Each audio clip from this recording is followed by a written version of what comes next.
Sinakop tayo ng mga Hapon noong World War II na naganap Ang ilan, noong September 1, sinisiguro na hindi malilimutan ng susunod na henerasyon ang sakripisyo ng kanilang mga ninuno. Meron bang nakakakilala, no?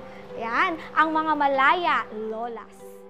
Sa Mapaniki Integrated High School, isinama ng grade 10 araling panlipunan teacher na si Eliori ang Malaya Lola sa kanyang lesson plan. Okay, Kathleen. Oh. Sinong kakilala mo sa mga Malaya Lolas? Isabelita Binuya. Okay, si Isabelita Binuya. At kaano-ano mo siya?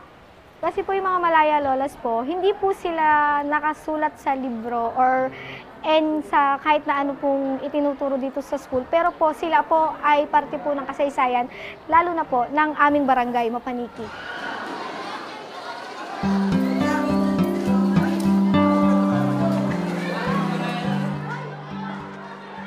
Nagpunta ang ilang estudyante sa katabing Mapaniki Elementary School.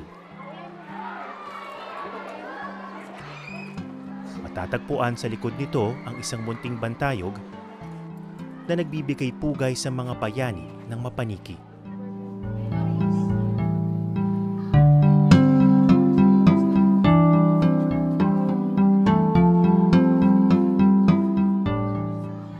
Nawalan kami ng malay, hindi ko na alam kung anong nangyari.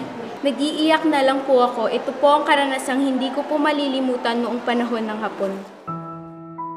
Ang mga batang ito, mga apo at apo sa tuhod na pala ng ilan sa Malaya Lolas na namayapa na. Ano itong mga letters na to? Ito po yung mga nangyari po sa lola ko.